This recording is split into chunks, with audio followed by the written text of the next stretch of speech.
Ron, thank Hi. you very much for all three for seminars. Wonderful, thank you. My question is that you said that you had the blood of our Lord examined by the Israelis. That's correct. What was their determination of that? Okay.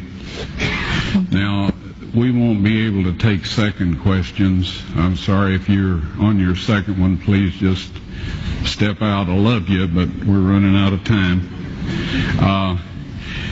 Real quickly, okay. Dried blood is dead blood.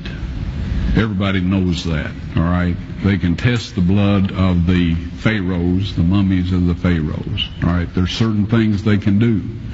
They cannot get a chromosome count by any method I'm familiar with, all right? Things keep changing. I don't profess to know everything. However, there's no way I know that you can get a chromosome count out of dead blood. You can get a DNA and some other things, but not a chromosome count, all right? That's done by living white blood cells. Now then, first of all, in this analysis, I took the blood into a laboratory in Israel. I asked one of the people I work with in antiquities, where is a good laboratory that does reliable work? And they said, such and such, such and such. I took it.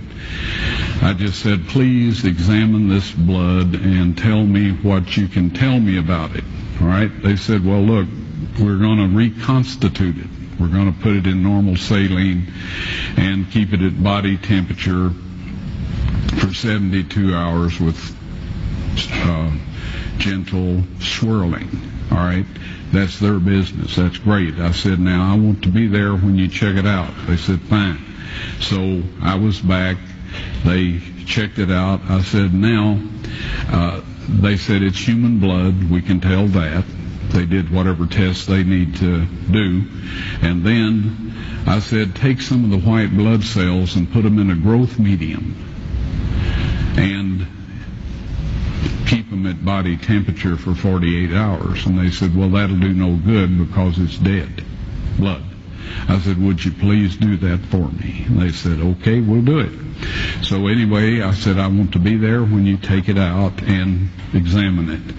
So I was back there. They took it out, examined it under a microscope, and the one technician called the other one over there, and then they called the boss over there, and they were talking Hebrew a mile a minute there for a little bit, and they looked at me and they said, Mr. Wyat, this human blood only has 24 chromosomes in it.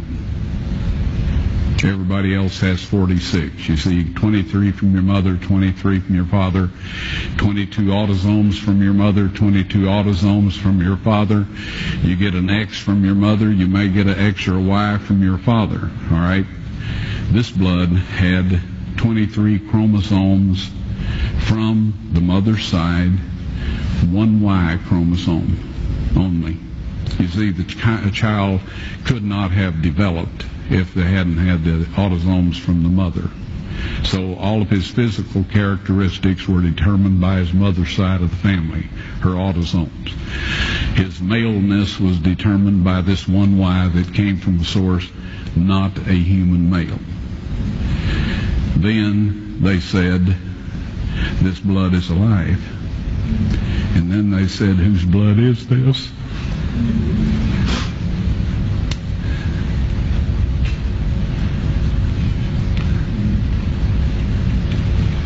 I said, it's the blood of your Messiah.